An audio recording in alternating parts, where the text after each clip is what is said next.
family. Welcome to week 3 of our All Church study, We Are Connected. Our big idea this week is to explore this idea of what the body of Christ really means. What does it mean to be a part of the body of Christ? Why should we be a part of it? And how should we be a part of it? For our time together, we are going to be hanging out in 1 Corinthians 12 through 27. Now, I know we talked about these verses this weekend and in your study guides, but I'm going to read these verses again so they're fresh on our minds. So 1 Corinthians 12 through 27 says this: "Just as a body, though one, has many parts, but all of its many parts form one body, so it is with Christ. For we were all baptized by one Spirit so as to form one body, whether Jews or Gentiles, slave or free, and we were all given the one Spirit to drink.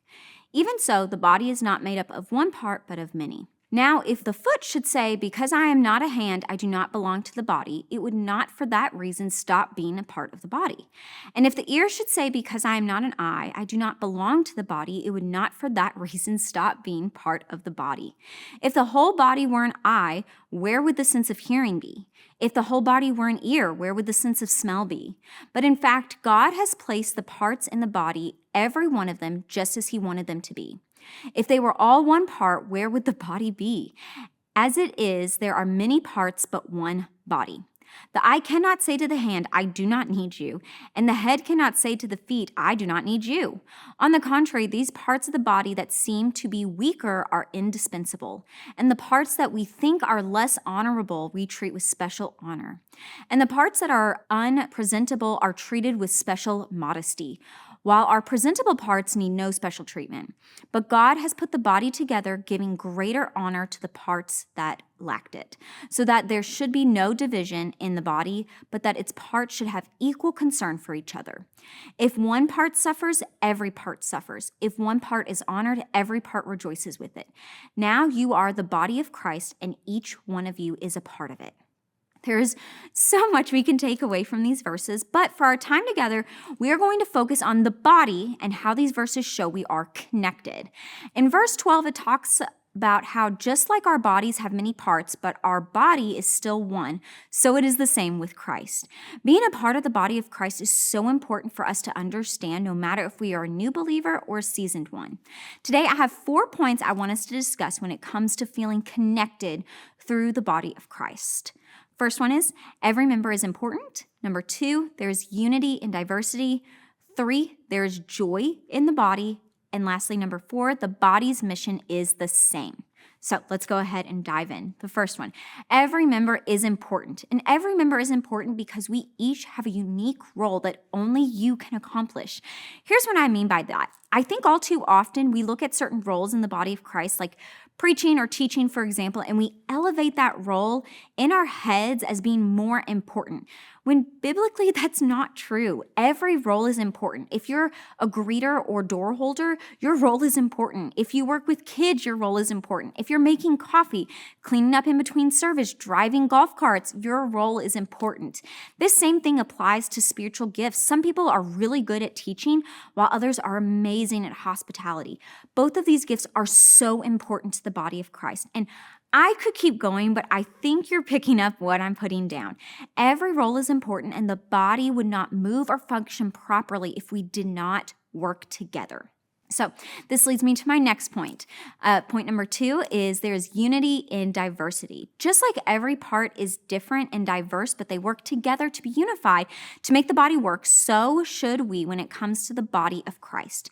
We should not all be the same, but we should be unified to work together in our diversity. In fact, the Greek word that Paul uses in this letter for body would have helped emphasize these traits. The Greek word for body is soma, and this word means a collective body. So those reading Paul's letter would have understood that when he said soma, that he meant to emphasize both unity and diversity when it comes to the body of Christ. Point number 3, There is joy in being a part of the body of Christ. In verse 26, it says, if one part suffers, every part suffers with it. If one part is honored, every part rejoices with it. This kind of information should bring us great joy because it means when we are in some of our darkest places, we have people around us to help rally with us and pray with us. And at the same time, when we are on the mountaintop, we have people there to celebrate with us. Again, this should bring us the greatest joy to know that we are surrounded by people on the same team as us because we are all a part of the same body of believers. Our last one, the mission of the body is the same: to spread the gospel of Jesus. That's it. We have one major goal to work towards together, to further unify us and to further us in hopefully working together and spreading the good news of Jesus. We need to spread his good news. And if we're too busy being divided or pitted against each other, it's really hard to accomplish this ultimate goal. Honestly, I'm convinced that's why one of Jesus's last prayers for us before he was arrested and crucified, he prayed for us to be unified because he knew it would be really hard to accomplish this mission or goal if we were divided. We see this prayer in John 17:20 through 23, and it says this: my prayer is not for them alone. I pray also for those who will believe in me through their message, that all of them may be one, Father, just as you are in me and I am in you. May they also be in us so that the world may believe that you have sent me.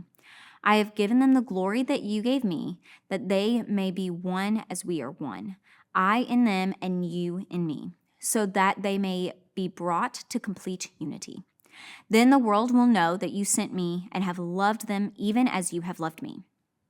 Now that we have covered these points, I want to go back to the questions I asked at the beginning of our time together.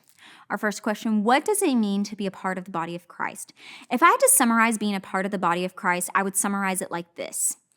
Being truly a part of the body of Christ means celebrating unity in the diversity of the body and recognizing that every role is important because that is how we work together in order to reach our ultimate goal in spreading the good news of Jesus. Question number 2, why should we be a part of it? If you're a follower of Jesus, this should feel natural, or if it doesn't feel natural yet, it will to you as you get deeper into your relationship with him. Being a part of the body is a joyful thing, and it's something that we are all called to do if we're going to follow him well. Question number 3, how should we be a part of the body? The how is very personal to you and how you are made and wired. For some of you, this will look like getting involved, leading in some way, maybe with kids or teens or a group. For others, this could look like learning more and finding your community through learning. For others, this might look like going out into the community in a more evangelistic way. Try different things out and see what brings you the most life. If you're someone who maybe struggles to self-identify in these areas, ask your group what they see in you. Or we do have some self-assessments that you can take. All you have to do is go to mynorthside.com and go to your profile. I hope this week you discover a new way to be connected to the body of Christ. We are so happy that you joined us today.